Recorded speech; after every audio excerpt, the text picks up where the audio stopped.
नमस्कार दोस्तों, स्वागत है आप सभी का आपके अपने इस यूट्यूब चैनल पर जिसका नाम है ज्योग्राफी बाय अनूप सर। मैं हूं अनूप उपाध्याय। मध्यकालीन इतिहास पर चर्चा वर्तमान में हो रही है। बाबर और औरंगजेब के मुर्दे अभी भी उखाड़े जा रहे हैं। जब भारत में चर्चाएं धर्म के को लेकर होती है, जब भारत में चर्चाएं हिंदू मुस्लिम की होती है, तो कभी औरंगजेब को याद किया जाता है, कभी राणा सांगा को, कभी महाराणा प्रताप को याद किया जाता है। वर्तमान में सपा सांसद रामजी लाल सुमन ने एक बयान दिया। बयान में कितनी सच्चाई है, इसको तो जानने के लिए हमें इतिहास के पन्नों को पलटना होगा। और आज की क्लास में हम इतिहास के इन्हीं पन्नों को पलटेंगे, मध्यकालीन भारत के इतिहास में जाकर जानेंगे कि आधुनिक भारत या वर्तमान भारत में आज इसकी चर्चा क्यों हो रही। राणा सांगा, जिसको कि महाराणा संग्राम सिंह के नाम से भी जाना जाता है, राणा सांगा जिनको महाराणा प्रताप के दादा के रूप में जाना जाता है, 1508 में उन्होंने मेवाड़ की गद्दी संभाली और उम्र थी उस समय मात्र 27 साल। उनका एक हाथ नहीं था, उनका एक आंख नहीं था, फिर भी बहादुरी में कोई कमी नहीं थी। बाबर को बयाना के युद्ध में उन्होंने हराया था। संसद में राणा सांगा पर दिए गए इस बयान से राजनीति में हलचल मच गई है। इसमें राणा सांगा पर यह आरोप लगाया गया है कि भारत में अगर बाबर को कोई लेकर आने वाला था तो ये राणा सांगा थे। जबकि इस बात को लेकर इतिहासकार जो हैं, ये दो खेमों में बटे हुए हैं। इतिहास के पन्नों को जब हम खंगालते हैं तो पता ये चलता है कि राणा सांगा एक महान योद्धा थे। वो मेवाड़ के शासक महाराणा रायमल के बेटे थे। राणा सांगा के 3 भाई थे। महाराणा रायमल ने उन्हें अपना उत्तराधिकारी घोषित किया था। 1508 में वह मेवाड़ की सत्ता पर बैठे। उन्होंने 100 से अधिक लड़ाइयां लड़ी, जीत हासिल की और इन युद्धों के कारण उनके शरीर पर 80 से अधिक घाव थे। वर्तमान में ये जो पूरी की पूरी चर्चा है, इस चर्चा को हम पहले जो सपा के सांसद ने अपना कमेंट किया उस कमेंट को देखते हैं और उसके बाद इस सेशन को और कंटिन्यू करते हैं। सपा के शासक सांसद ने जो कमेंट किया वो किया कि भाजपा वाले का तकिया कलाम हो गया है कि मुसलमानों में बाबर का डीएनए है, तो फिर हिंदुओं में किसका डीएनए है? बाबर को किसने लाया? बाबर को भारत में इब्राहिम लोदी को हराने के लिए राणा सांगा लाया था। मुसलमान बाबर की औलाद है तो तुम यानी कि हिंदू गद्दार राणा सांगा की औलाद हो। यह हिंदुस्तान में तय हो जाना चाहिए कि बाबर की आलोचना करते हैं तो राणा सांगा की आलोचना क्यों नहीं। अब ये पूरा का पूरा जो मामला है, इससे भारत की राजनीति में उथल पुथल मचना जो है वो वाजिब था। उथल पुथल मच भी गया है और आज के इस सेशन में हम यह चर्चा करेंगे कि क्या वाकई राणा सांगा ने बाबर को भारत बुलाया था? राणा सांगा कौन थे? उनके और बाबर के संबंधों की पूरी कहानी हम चर्चा करेंगे और पूरी कहानी को सुनने के लिए आपको अंत तक बना रहना पड़ेगा। और कहानी अगर पसंद आ गई होगी दोस्त तो लाइक कर दीजिएगा। कहानी अगर समझ में आ गई होगी तो सब्सक्राइब भी कर दीजिएगा और कहानी अच्छी लगी तो आप अपने कमेंट के माध्यम से अपना मैसेज हम तक पहुंचाइएगा। तो चलिए स्टार्ट करते हैं आज के सेशन पर। और आज के सेशन को स्टार्ट करते हुए आपके स्क्रीन पर यह तस्वीर राणा सांगा की है, जिनका एक हाथ और एक आंख था या नहीं था, दोनों बात हम कह सकते हैं। अगर सकारात्मक देखें तो हम कह सकते हैं कि एक आंख और एक हाथ से इस योद्धा ने जो है वो बहुत सारी लड़ाइयां लड़ी।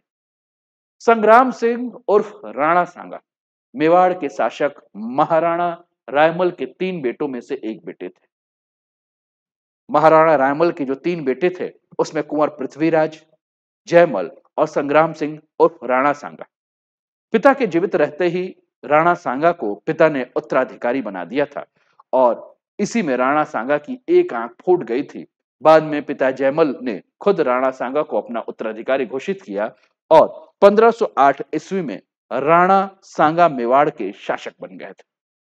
उस समय उनकी उम्र मात्र 27 साल थी और इसी के साथ मेवाड़ ने अपनी चली आ रही उस परंपरा को तोड़ दिया जहां दिव्यांग व्यक्ति को राजा नहीं बनाया जाता था। राणा सांगा ने कई युद्ध लड़े, उनके शरीर में 80 घाव थे और वह महाराणा प्रताप के दादा भी थे।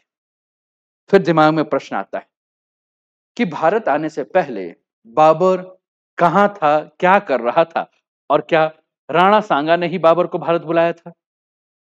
महाराणा संग्राम सिंह राणा सांगा शरीर पर 80 घाव, एक आंख एक हाथ, पैर घायल हो जाने के बाद भी लड़ते रहने वाले वीर योद्धा थे। तो दोस्तों, इतिहासकार हरिश्चंद्र वर्मा की किताब है मध्यकालीन भारत। इस किताब में जियाउद्दीन मोहम्मद बाबर का के बारे में जो जानकारी दी गई है, वो जानकारी ये दी गई है कि 14 फरवरी 1483 में उसका जन्म हुआ था। आइए एक बार हम लोग बाबर के बारे में जान जाए। तो बाबर 1526 से 1530, बाबर जो है वो फाउंडर है किसका? मुगल एम्पायर का। और इसका पूरा का पूरा नाम था जहीर उद मोहम्मद बाबर। और बाबर के बारे में कहा जाए तो बाबर ने जो है, उसने इब्राहिम लोदी को पानीपत की पहली लड़ाई में 1526 में हराया था। बहुत इंपॉर्टेंट है इतिहास के दृष्टिकोण से, तो बहुत इंपॉर्टेंट है। तो अगर आप नोट डाउन करना चाहते हैं तो ये सारी बातें को जो है वो नोट डाउन भी करते चलिएगा। तो जन्म जो है बाबर का 14 फरवरी 1483 में हुआ था और सिटी ऑफ अंदीजान, जो कि उज्बेकिस्तान वर्तमान में जो है वहां ये है। बाबर की मृत्यु 26 दिसंबर 1530 को आगरा में हुआ था। मृत्यु का कारण पता नहीं है। बाबर के पिता उमर शेख मिर्जा द्वितीय जो थे और माता जो थी वो कुतलुग निगार खानूम थी। बाबर की जो बीवी थी वो बीबी मुबरिका, महम बेगम, जैनब सुल्तान बेगम, ऐसा सुल्तान बेगम, मासूमा बेगम, सलीहा सुल्तान बेगम, ये सब इनकी पत्नियां थीं। बाबर के जो बेटे थे वो थे हुमायूं, हिंदल मिर्जा, कमरान मिर्जा, अस्कारी मिर्जा, अहमद मिर्जा। बाबर की बेटियां थी गुलबदन बेगम, गुल छेहरा बेगम, फक्र उन निशा, मासूमा सुल्तान बेगम। बाबर के बारे में कहा जाता है कि ये कवि भी था, यह चित्रकारी करता था। और बाबर का जो ग्रेव है, टॉम्ब ऑफ बाबर, वह काबुल अफगानिस्तान में देखने को मिलता है। तो बाबर के बारे में अगर हम बात करें तो जैसा कि हमने कहा कि बाबर का जन्म जो है 14 फरवरी 1483 में हुआ था। उसके पिता उमर शेख मिर्जा और मां का नाम कुतलुग निगार था और 12 साल की उम्र में उसके पिता की मृत्यु हो गई थी। इतिहासकार सतीश चंद्र अपनी किताब मध्यकालीन भारत में बताते हैं कि 1494 में सिर्फ 12 साल की छोटी सी उम्र में ही बाबर आक्सास पार करके एक छोटे से राज्य फरगना का राजा बना। और फरगना आज की बात करें तो उज्बेकिस्तान में पड़ता है। अपना प्रभुत्व बढ़ाने के लिए उज्बेकिस्तान के समरकंद को बाबर अपने कब्जे में लेना चाहता था। उसने समरकंद को 2 बार जीत लिया, लेकिन जल्द ही समरकंद उसके हाथ से निकल गया। समरकंद के तब के राजा जो है, उसने बाबर को बाहर निकालने के लिए उज्बेक सरदार सैबानी खान को बुलाया था। बाद में सैबानी खान ने बाबर को राज्य फरगना पर भी धावा बोलकर ज्यादातर हिस्सा पे कब्जा कर लिया और इससे बाबर के पास काबुल के तरफ बढ़ने के अलावा कोई रास्ता नहीं था। तब बाबर ने 1504 में काबुल जीता और वहां राज करने लगा। यानी कि उज्बेकिस्तान से बाबर अफगानिस्तान की ओर बढ़ चला। आइए एक बार मैप में भी इस चीज को देखें। आप अपने स्क्रीन पर देखिए, फरगना यानी कि उज्बेकिस्तान और पानीपत 1526 यानी कि हरियाणा, लगभग 2285 किलोमीटर दूर की यात्रा करके भारत आया था बाबर। फरगना, काबुल, इस्लामाबाद, लाहौर, पंजाब और पानीपत, यह बाबर का रूट था। अब प्रश्न यह है कि बाबर ने भारत पर आक्रमण क्यों किया था? अब इस सवाल का जवाब बाबर की समरकंद पाने की ख्वाहिश से मिलती है। बाबर भले ही काबुल पर कब्जा कर लिया था, लेकिन उसकी नजर अब भी जो है वो समरकंद पर थी। बाबर ने समरकंद के ऊपर जो अपना बाबरनामा संस्करण लिखा, स्मरण लिखा है, उसमें लिखा है कि 11 साल होने के बाद उसने कभी भी रमजान का त्योहार एक जगह नहीं मनाया। दरअसल दूसरी बार समरकंद पर कब्जा करने गए बाबर के काबुल में ही विद्रोह हो गया था और दूसरी तरफ सिर्फ 100 दिन बाद समरकंद से उसको निकाल दिया गया था। इसे लेकर बाबर जो है को लेकर उस समय के एक लेखक हैं जिनका नाम है फरिश्ता। वो लिखते हैं कि किस्मत के हाथ गेंद बना वह शतरंज के बादशाह जैसा एक से दूसरी जगह भागता था। समुद्र के किनारे पड़े कंकर के समान टक्करे खाता था। 1507 ईस्वी में बाबर ने दोबारा काबुल पर कब्जा कर लिया। समरकंद को अपने सपने को लेकर एक बार फिर उसने योजना बनाई। 1510 में फारस के शासक शाह इस्माइल के साथ उसने हाथ मिलाया, लेकिन यहां से उसे एक शर्त पर मदद मिलती है। शर्त यह थी कि अगर वह समरकंद का शासक बनता है तो शाह इस्माइल के नाम का खुतबा पढ़वाएगा और उसके नाम पर सिक्के जारी कराएगा, शियावाद का वो प्रचार करेगा। यानी कि इस्लाम का एक और जो विचार था, उस विचार के बारे में कहा गया। इतिहासकार हरीशचंद्र वर्मा की किताब है मध्यकालीन भारत, और इतिहासकार हरीशचंद्र वर्मा अपनी किताब मध्यकालीन भारत, जो कि आपके स्क्रीन पर ये तस्वीर दिख रही है, इसमें लिखते हैं कि जीतने के बाद बाबर ने इन वादों को पूरा नहीं किया और ऐसे में फारसियों से उसका अलगाव हो गया। तब बाबर को एक बार फिर समरकंद छोड़कर भागना पड़ा और इसके बाद समरकंद पर कब्जे का सपना भले ही वो देखता रहा, लेकिन फिर वह कभी भी समरकंद पर आक्रमण नहीं कर पाया। मध्य एशिया में जब बाबर नाकाम रहा तो उसका ध्यान जो है वो भारत की तरफ जो आकर्षित हुआ, और इसको लेकर मध्यकालीन भारत का जो इतिहास था उसमें सतीश चंद्र लिखते हैं, ये सतीश चंद्र मध्यकालीन भारत के इतिहास की किताब है, इसमें सतीश चंद्र लिखते हैं कि मध्य एशिया में पहले कई हमलावरों की तरह बाबर भी भारत की बेपनाह दौलत को देखकर भारत की ओर आकर्षित हुआ। मुगल दरबार के इतिहासकार अबुल फजल ने इसे लेकर कहा कि बाबर का शासन बदखसा, कंधार और काबुल पर था। इनसे फौज की का जो जरूरतें थी वो पूरा नहीं हो पा रहा था, पर्याप्त आय नहीं मिलती थी। उसे काबुल पर उज़्बेक हमले की हमेशा आशंका रहती थी। वह भारत में शरण लेने के लिए अच्छा स्थान और उज़्बेकों के खिलाफ कार्यवाही के लिए उपयुक्त आधार मानता था, इसलिए वह भारत आया। तो ये आप अपने स्क्रीन पर देख रहे हैं काबुल, काबुल से ये पूरा बाबर जो है, इन पूरे ये पूरा का पूरा जो क्षेत्र आपको ग्रीन नजर आ रहा है, यह इब्राहिम लोदी का क्षेत्र था। ठीक है, इस चीज को बड़ा ध्यान से देखिएगा, क्योंकि यहीं से आपको इब्राहिम लोदी और बाबर के बीच में हुए जो संघर्ष हैं, पानीपत की पहली लड़ाई जो है क्यों हुई, इसके बारे में आपको पता चलेगा। अब कहा यह जाता है कि बाबर ने भारत पर हमले किए, लेकिन बाबर ने भारत पर कितने बार हमले किए, इसको लेकर इतिहासकार में काफी मतभेद हैं। इतिहासकार अबुल फजल ये कहते हैं कि बाबर जो है वो भारत में 5 बार हमला किया। 1505 और 1507 के बाबर के नाकाम हमले हुए। वहीं जनवरी 1519 में भीड़ा के किले को जीतकर वह तीसरी बार यहां हमला किया है। अबुल फजल चौथे हमले के बारे में कोई जानकारी नहीं बताते हैं, लेकिन फिर वो 15 जो पांचवा हमला है, उस पांचवें हमले को वो पानीपत की लड़ाई का हमला बताते हैं। पानीपत की पहली लड़ाई यानी कि 1526 को जो है वो बताते हैं। ठीक, आगे बढ़ते हैं और भी देखते हैं। आप अपनी स्क्रीन पर तस्वीर देख रहे हैं, बाबर ने भारत पर कितने बार हमले किए, इसे लेकर इतिहासकार भी एकमत नहीं है। इसके अलावा ये तस्वीर अगर हम बात करें तो ये तस्वीर आपकी स्क्रीन पर है, इस तस्वीर को भी आप देख सकते हैं।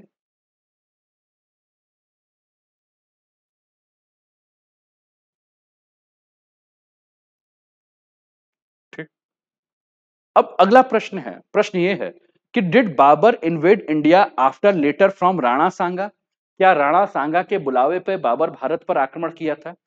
तो इसको लेकर इतिहासकार ये कहते हैं कि बाबर को भारत किसने बुलाया था, इसे लेकर इतिहासकारों में भी बहुत मतभेद है।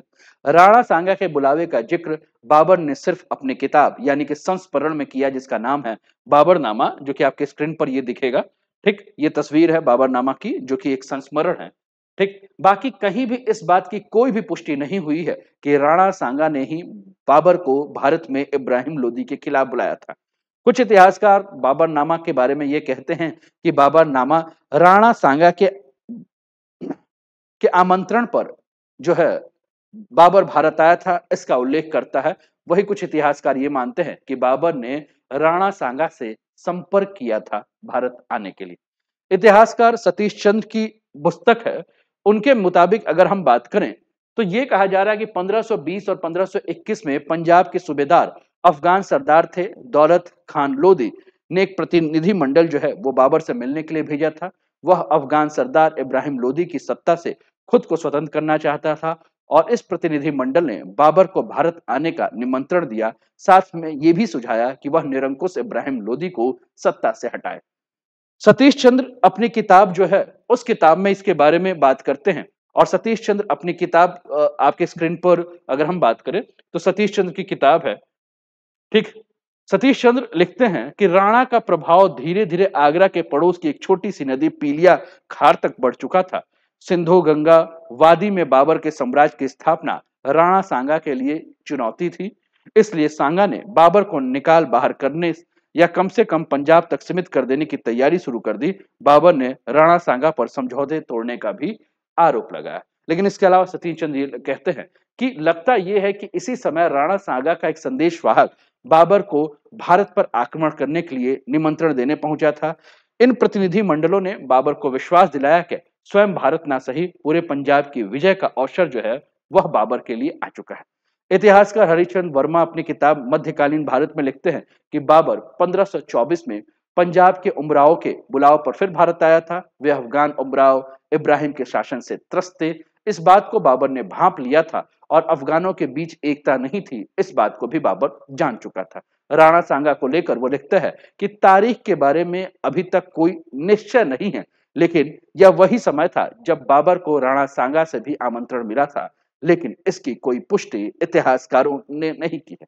बाबरनामा के अनुसार राणा ने इस योजना के बारे में बात करने और अपनी शुभकामनाओं का यकीन दिलाने के लिए एक दूत भेजा और कहा था कि उस तरफ से हुजूर बादशाह दिल्ली के करीब आ जाएं, इस तरफ से मैं आगरा की तरफ जो है वो बढ़ जाऊंगा। उसी साल 1524 में बाबर पंजाब आ गया था। उसके बाद लाहौर और फिर 12 अप्रैल 1526 को वह पानीपत पहुंचा, जहां इब्राहिम लोदी और बाबर के बीच पानीपत की पहली लड़ाई हुई, यानी कि पहला आमना सामना हुआ, जिसे कि हम पानीपत की पहली लड़ाई के नाम से जानते हैं।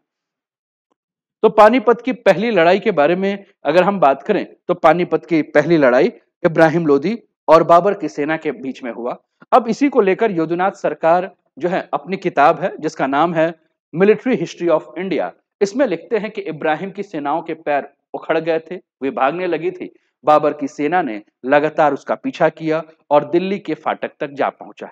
इसके अलावा हरिश्चंद्र ओझा, गौरीशंकर और गोवर्धन राय शर्मा ने भी अपनी किताबों में लिखा है कि पहले बाबर ने राणा सांगा से संपर्क साधा ताकि इब्राहिम लोदी के खिलाफ अभियान में उसकी सहायता करे। हालांकि राणा सांगा इसके लिए शुरू में तैयार हुए, लेकिन बाद में जब राणा सांगा ने अपनी मंत्रिमंडल से चर्चा की, अपने लोगों से बात की, तो राणा सांगा पीछे हट गए। अब प्रश्न यह है कि क्या बाबर और राणा सांगा के बीच में भी युद्ध हुआ? तो जैसे ही इब्राहिम लोदी को पानीपत की पहली लड़ाई में 1526 में बाबर ने हरा दिया, तो अब बाबर जो है वह कहीं ना कहीं राणा सांगा से जो है वो गुस्सा हो गया था। लोधी साम्राज्य के खात्मा करने के बाद बाबर ने ऐलान कर दिया कि वो भारत में ही रहेगा और भारत में ही अपना साम्राज्य जो है वो स्थापित करेगा। बाबरनामा में बाबर लिखता है कि नहीं हमारे लिए काबुल में गरीबी फिर नहीं, यानी कि बाबर जो है वो काबुल नहीं जाना चाहता था, वो चाहता था कि वो भारत में रहे और भारत में ठहरने का उसने पक्का ऐलान जो है वो कर दिया था। इस ऐलान के साथ बाबर और उत्तर भारत में तब के जो मेवाड़ साम्राज्य के शासक राणा सांगा के बीच संघर्ष की जमीन जो है वो तैयार हो चुकी थी और इतिहासकार सतीश चंद्र लिखते हैं कि राणा का प्रभाव धीरे धीरे आगरा के पड़ोस में अगर हम बात करें तो ये देखिए बाबरनामा में बाबर लिखता है कि नहीं हमारे लिए काबुल की गरीबी फिर नहीं, और इस तरह उसने भारत में ठहरने के अपने पक्के इरादे का ऐलान कर दिया। ठीक। इतिहासकार सतीश चंद्र लिखते हैं कि राणा का प्रभाव धीरे धीरे आगरा के पड़ोस की एक छोटी सी नदी पीलिया खार तक बढ़ चुका था। सिंधु गंगा वादी में बाबर के साम्राज्य की स्थापना राणा सांगा के लिए चुनौती थी, इसलिए सांगा ने बाबर को निकाल बाहर करने और कम से कम पंजाब तक सीमित कर देने की तैयारी शुरू कर दी। बाबर ने राणा सांगा पर समझौता तोड़ने का भी आरोप जो है वो लगा दिया था, है ना। तो आप ये चीजें जो हैं वो देखा। सतीश चंद्र अपनी किताब में आगे चलकर ये लिखते हैं कि इब्राहिम लोदी के छोटे भाई महमूद लोदी समेत अनेक अफगानों ने राणा सांगा का साथ इस आशा में दिया कि यदि सांगा जीत जाता है तो उन्हें दिल्ली का तख्त वापस मिल जाएगा। मेवात के शासक हमन खान ने मेवाती में भी सांगा के साथ अपना भाग्य जोड़ दिया। लगभग सभी प्रमुख राजपूत शासकों ने राणा सांगा के लिए अपने दस्ते जो है वो भेज दिए थे। ठीक। इतिहासकार जदुनाथ सरकार अपनी किताब मिलिट्री हिस्ट्री ऑफ इंडिया में लिखते हैं कि बाबर के पास एक ऐसा हथियार था जो उत्तर भारत में अनजान था। बाबर के पास गोला और बारूद का जाखिरा था। इसी से का इस्तेमाल करके बाबर ने पानीपत के युद्ध में इब्राहिम लोदी को हराया था। युद्ध जीतने के बाद बाबर सांगा के कैंप में कुछ किलोमीटर आगे गया, लेकिन उसने मेवाड़ पर आक्रमण करने का विचार त्याग दिया। मार्च महीने में उत्तर भारत की गर्मी की वजह से उसने ऐसा फैसला लिया। अब बाबर कुल मिलाकर अगर हम बात करें तो इस उद्देश्य के साथ यहाँ था कि उसे भारत में ही रहना है और भारत छोड़ के कहीं नहीं जाना है। राणा सांगा की प्रतिष्ठा और बयाना जैसे कुछ बाहरी मुगल चौकियों के खिलाफ उनकी शुरुआती सरलता ने बाबर के सैनिकों को निराश कर दिया था, और ऐसे में उसने बाबर ने सांगा विरोधी जंग का जो है जिहाद कर दिया था और युद्ध से ठीक पहले उसने शराब के घड़े जो है फोड़वा दिए थे और इससे वह अपने आप को पक्का मुसलमान साबित करने लगा था। उसने अपनी पूरी सल्तनत में शराब की खरीद फरोख्त पर भी रोक लगा दी थी। मुसलमानों पर सीमा शुल्क जो है बाबर ने समाप्त कर दिया था। बाबर ने आगरा से 40 किलोमीटर दूर खानवा को अपना ठिकाना बनाया।